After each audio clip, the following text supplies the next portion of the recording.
Well, everybody, due to weather, I was not able to film the rebuild of the layout.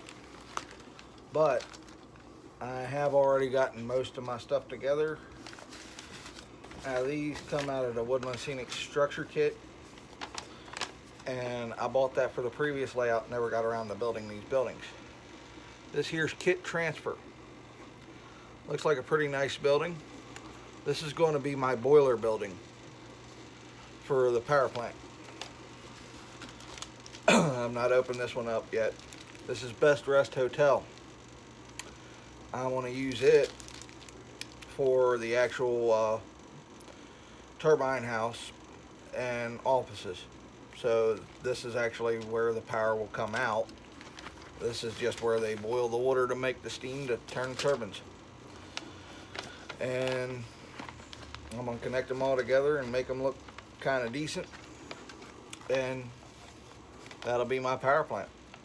I hope you enjoy. I'm going to take you through step by step of how I'm going to do it. Well, I guess first things first. We got parts on sprues. Some have already busted off. But I'm going to take my flush cutters and I'm going to cut, for the most part, the rest of these off. These are my rail nippers. They have no problem cutting through plastic as well.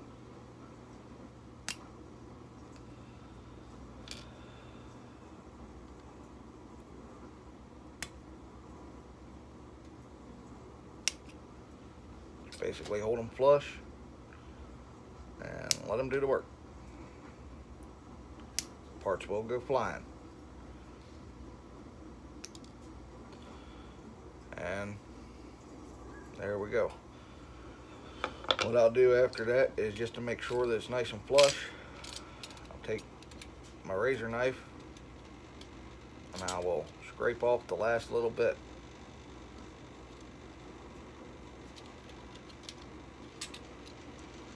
Slight bevel to the inside is just fine.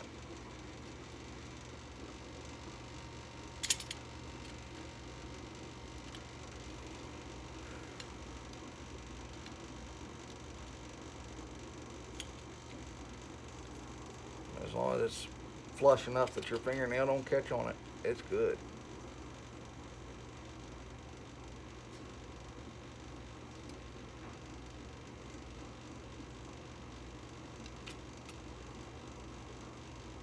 Not trying to gouge the plastic. You could use sandpaper too, and I probably will break it out just to smooth this all up. Alright. Well, I got all that done.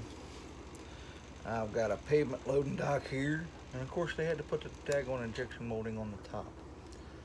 I'll have to file that down. I know that's concrete, so I will save that and use granite gray on it only, with a little bit of black later to pick up those lines. But what I'm going to do here is I'm going to paint these walls barn red. I don't know how well you can see that. Then I'm going to go back with a wash of ivory to get into the cracks and make the mortar lines.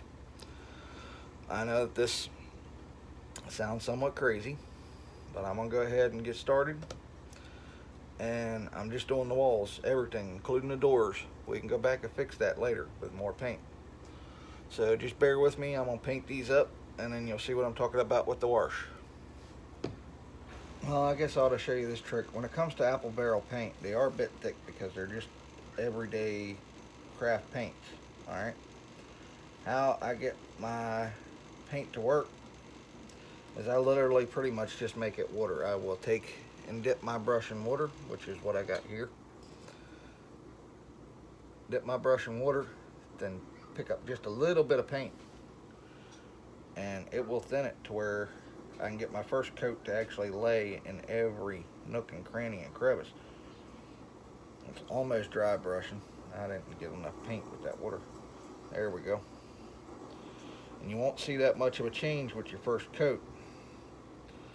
Alright, it takes a little bit longer to dry than anything, but this actually does help. If you wind up getting a little too thick of paint, you can always add more water. But You just want to slightly change the color at first. You can build up coat upon coat upon coat, but you don't want to lose your brick detail and everything else. So keep watering down the paint, and the paint will flow everywhere. And I will only do this when I'm doing the main parts of the building and everything else. And I know it looks like a wash, but it's actually not a wash because there's still plenty of paint. Okay? So don't feel bad. Don't worry about it if it looks like you're just doing a wash. You're not actually doing a wash. You're just getting on the first coat. Now, after the first coat, you might be able to get away with not so thin a water.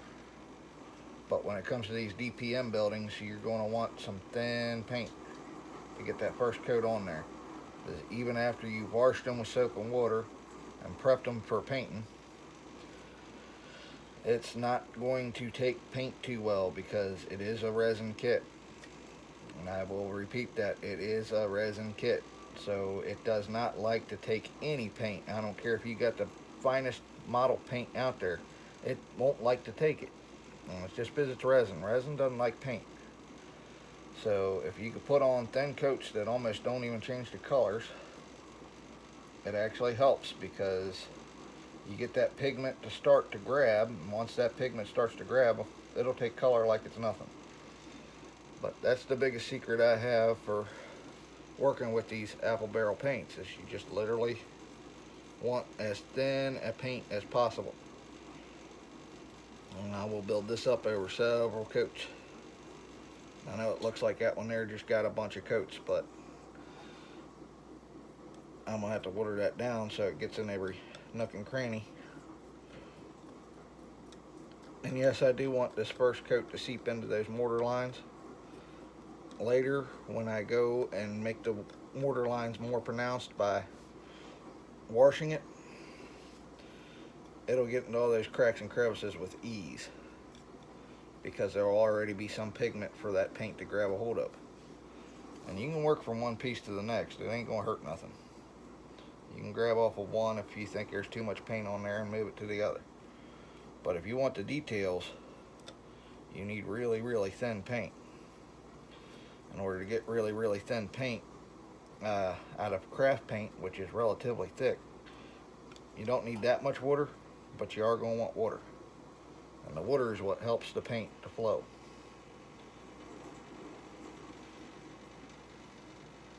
Don't worry about making a mess. And even stain your fingertips a little bit. Ain't gonna hurt nothing.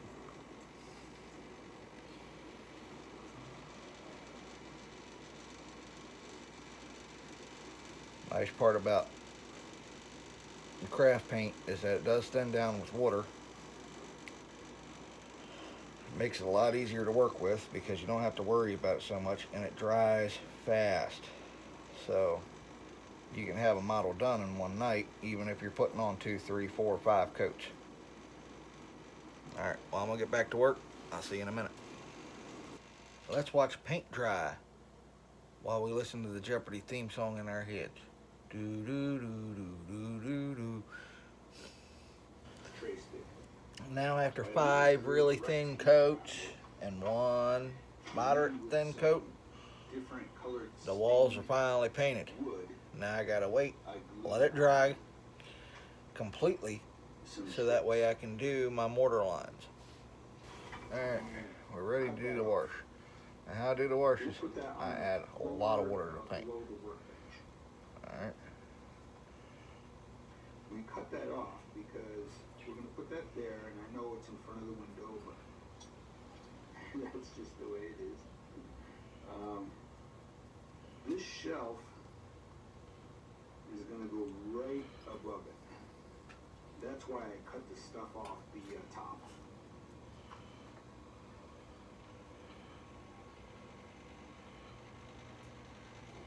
Now originally on this one, I want it to be pretty much more water than paint. Board So that ran the whole length of it. Right. And I took my Dremel tool and now cut that off.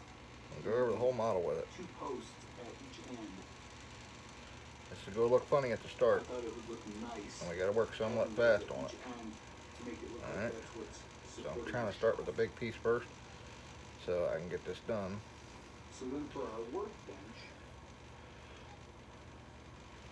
Let it flow into every crack and crevice. we're going to put another barrel on this end here. And Try to that get it spread out as workbench best you can. will sit on there. Just like that. Hoping you guys can see this pretty good, because I'm working really fast And on then this we'll put piece. some rusted signs on the wall. And then I'm going to have to take some chalk powders, pastel chalk powder, and weather the walls. Well, it might look kind of funny right now. I started this one. You can see where you can see the difference.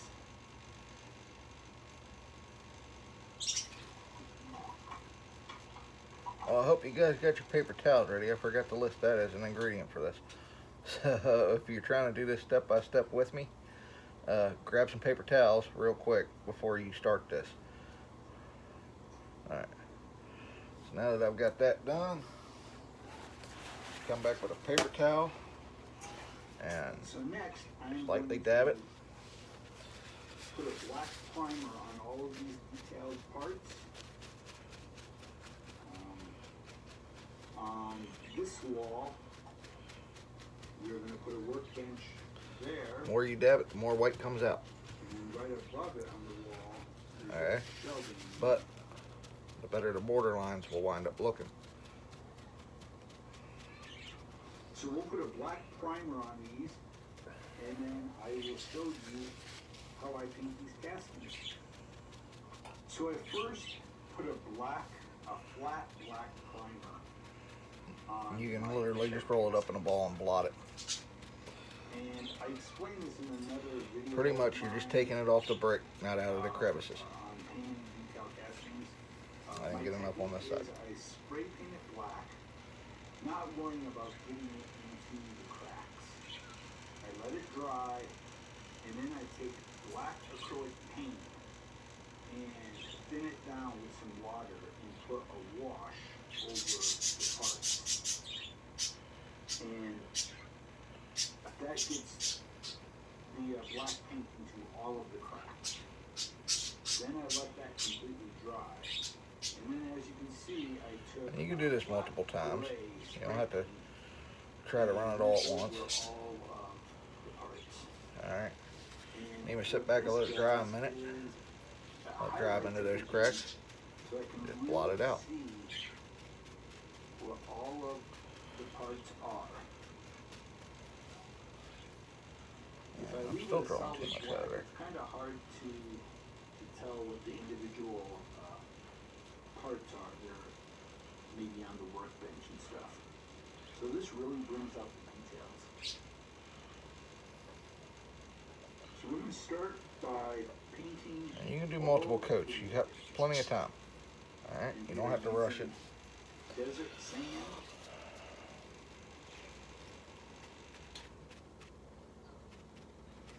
And we're just going to dry brush it. And we're not worrying about getting the paint on Alright. the other details that Now, we'll go to those later. it looks probably kind of funny from that angle. Give me a second.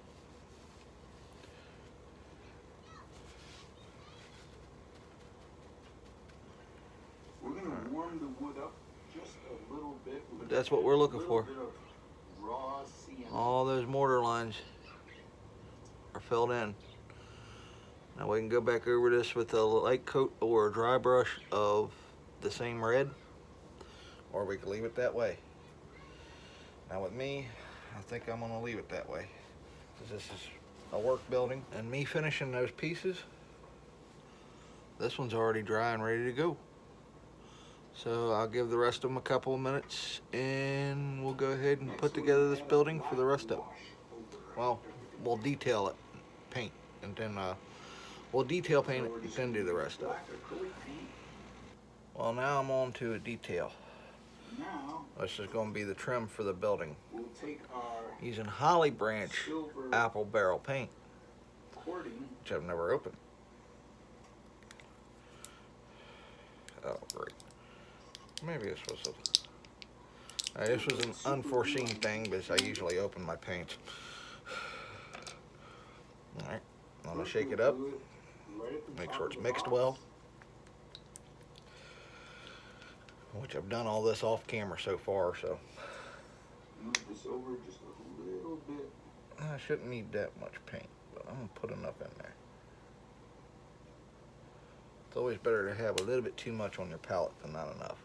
That's what's nice Now this is about my using, 10-aught spotter. Loctite is that you I don't know actually how well you could read just that, a little bit of time but to move that's it my around spotter before it brush. completely sets up. And what I'll do is I'll pick up a little bit of paint. I'll just go right around the edge, full strength, right around the edge of these windows. The nice part about the spotter brush is I could really And have good control there we over have it. I mean, real good control over it. I can get it right where I So I'm want just it, gonna no place add else. a little light switch with some black paint. Not like anybody really sees this detail anyways. By the looks at it, goes there's a building.